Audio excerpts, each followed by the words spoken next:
Buenas tardes, profesor, compañeros. Bienvenidos a este video en el que estaremos hablando sobre el proceso de etnización y multiculturalismo en las zonas del Bajo Atrato. Para ello tomaremos como guía el texto titulado Etnización y multiculturalismo en el Bajo Atrato de Eduardo Restrepo, profesor de la Universidad Javeriana de Bogotá. Bien, iniciamos diciendo entonces que Eduardo Restrepo inicia su texto con un evento clave, un evento fundamental, que fue la firma de la Ley 30 de 1993 en Quibdó por parte del entonces presidente César Gaviria. ¿Por qué esta ley fue importante? Esta ley fue importante porque fue el inicio del reconocimiento legal de las comunidades negras como grupos étnicos. Es decir, estas comunidades dejaron de ser consideradas simplemente comunidades negras y pasaron a ser reconocidas legalmente como un grupo étnico.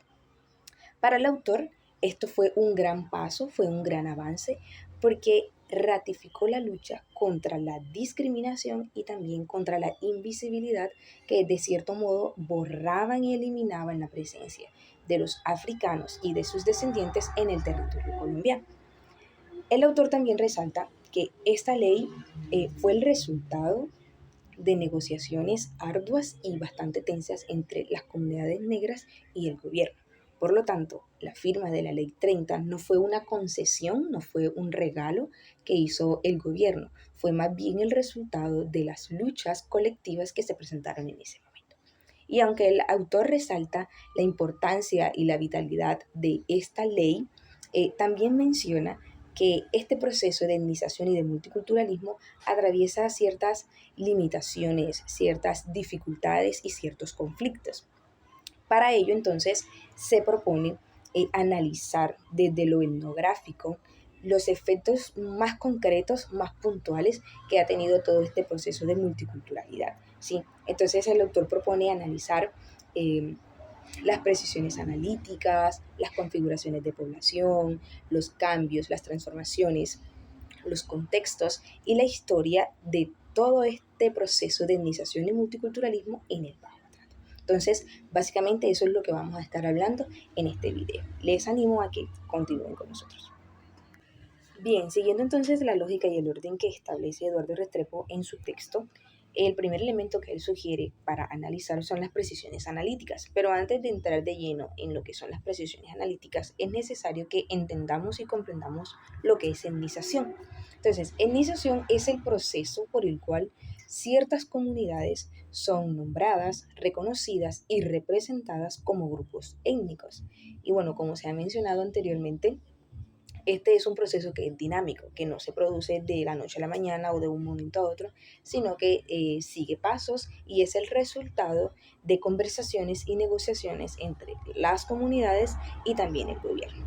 Restrepo insiste en que la etnización no debe considerarse como la aparición de algo preexistente, de algo que ya existe, que estaba, sino más bien es ver eso que ya existía bajo una nueva lupa, bajo una nueva visión, ¿sí? Basándonos en marcos institucionales y más legales.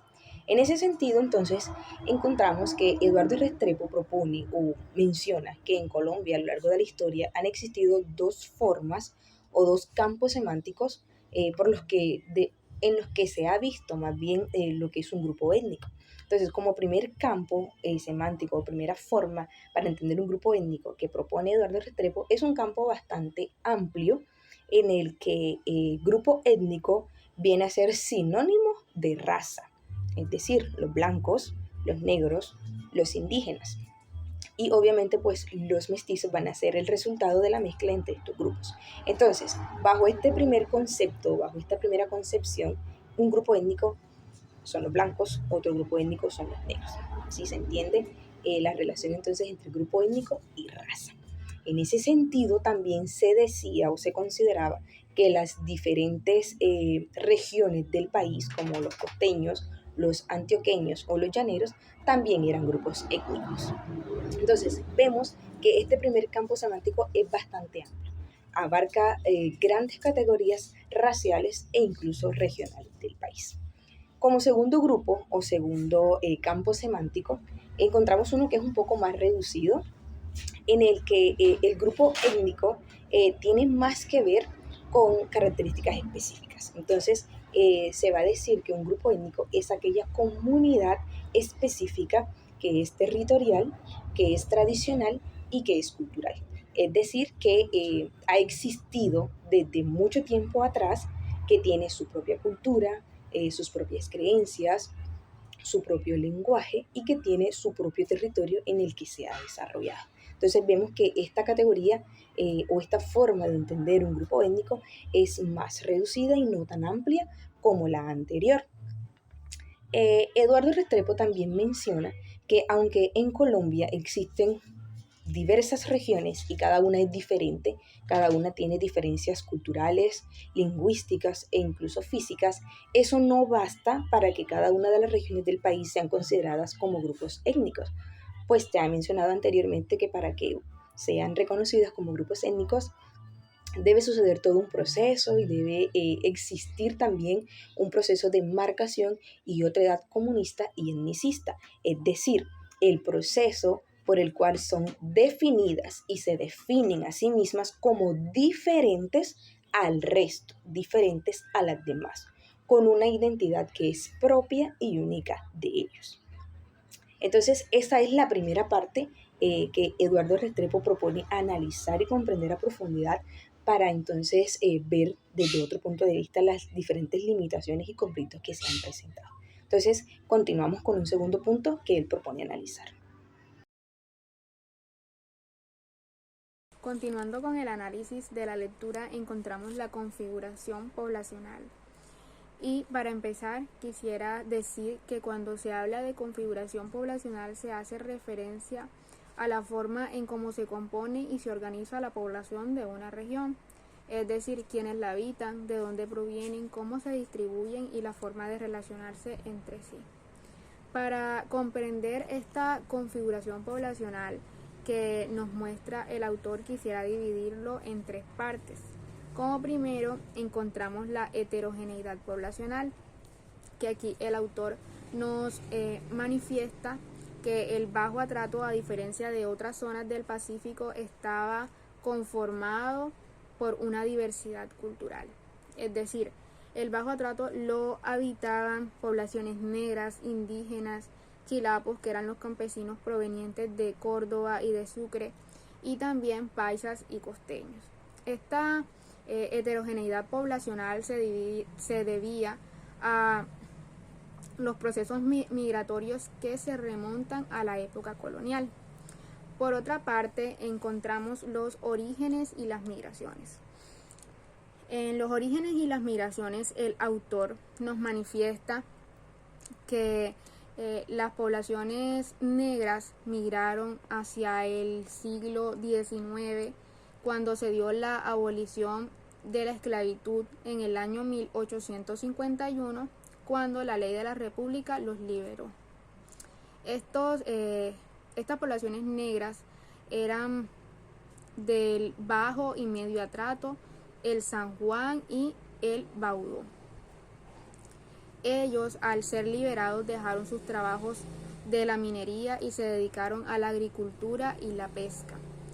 Por su parte, los indígenas emberas migraron hacia el siglo XX y se posicionaron en las tierras que anteriormente habitaban los cunacunas. Los chilapos migraron hacia el año 1950 tras problemas de tierras y de violencia en las tierras de Córdoba y de Sucre. Y finalmente encontramos que los paisas llegaron con mucha más fuerza en el año 1954 tras la construcción de la carretera al mar. Para finalizar, encontramos lo que fueron las interacciones y las distribuciones territoriales.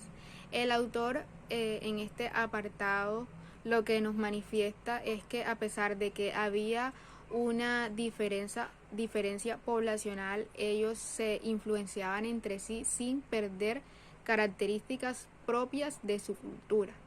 Y también que hubo una segregación parcial en zonas rurales, es decir, los indígenas habitaban ciertas áreas y los negros y los chilapos otras áreas. También que los paisas se ubicaron en el casco urbano y se dedicaron al comercio. Ahora continuaremos hablando un poco acerca de las luchas campesinas a lo étnico-territorial. Ok, en el Bajo Atrato, las luchas campesinas surgieron en los años 70 con las juntas de acción comunal. ¿Qué buscaban estas juntas? Buscaban mejorar las condiciones de vida y defender la tierra. Luego nació la Organización Campesina del Bajo Atrato, OCABA, que fue impulsado por los misioneros claretianos para enfrentar la explotación maderera y proteger los recursos naturales.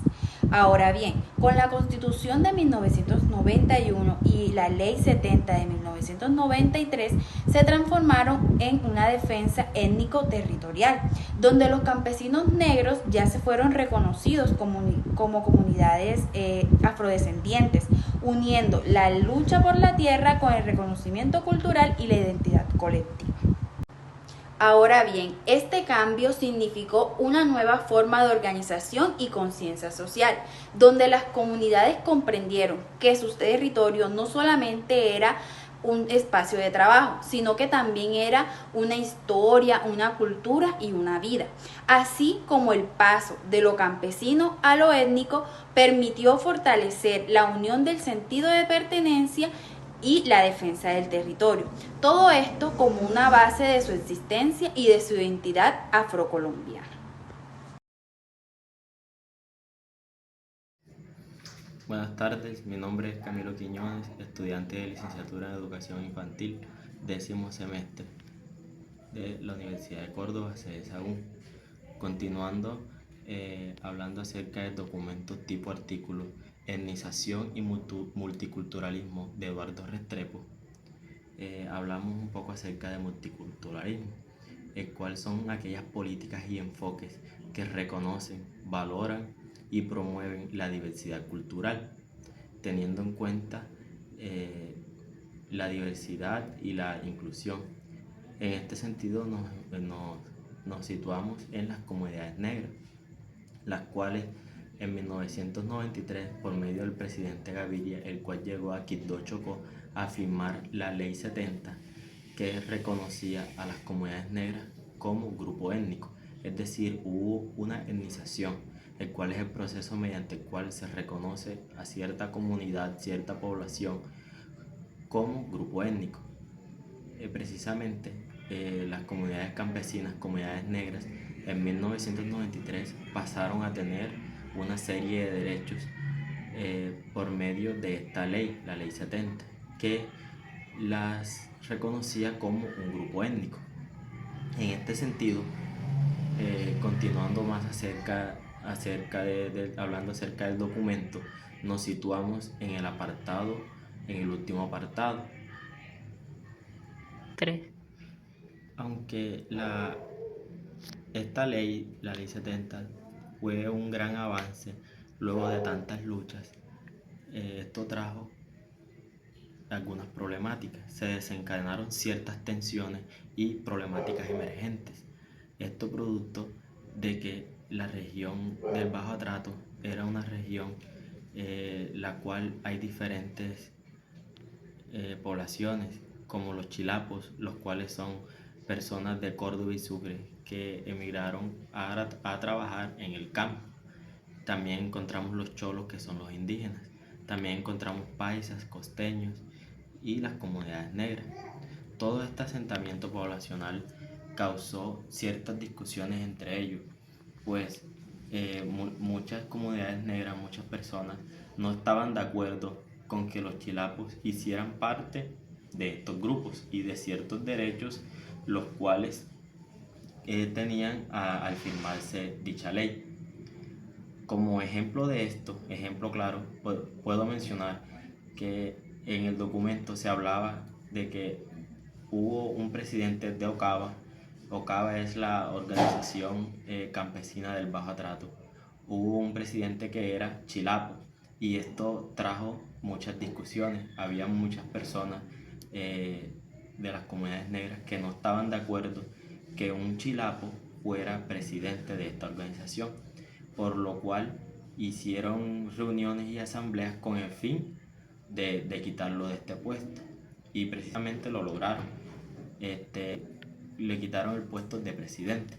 También se desencadenaron otras series de problemáticas, teniendo en cuenta que las comunidades negras no querían que los chilapos hicieran parte de estas tierras y estos derechos que se les daban y se les garantizaban por ser un grupo étnico.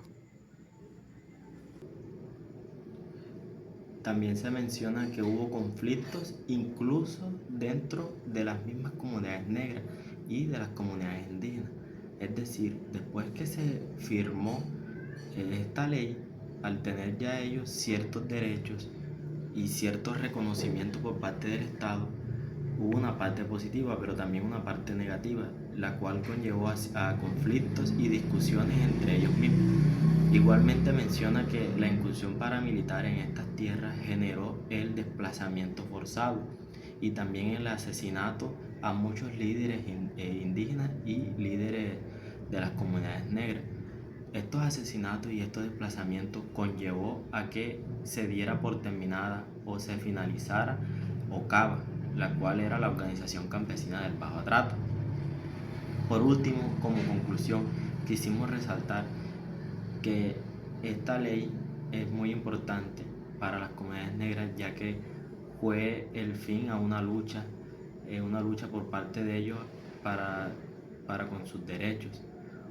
Esta ley los reconoció como grupos étnicos, le dio ya una etnización, y por esto conllevó también a que el Estado los reconociera como sujetos de derechos, le promovieran también sus culturas, su diversidad, sus costumbres y le dieran ciertos beneficios, ya que al pasar de ser un grupo, una población campesina, a ser un grupo étnico, ya eran reconocidos por el Estado y tenían pues acceso a otros derechos.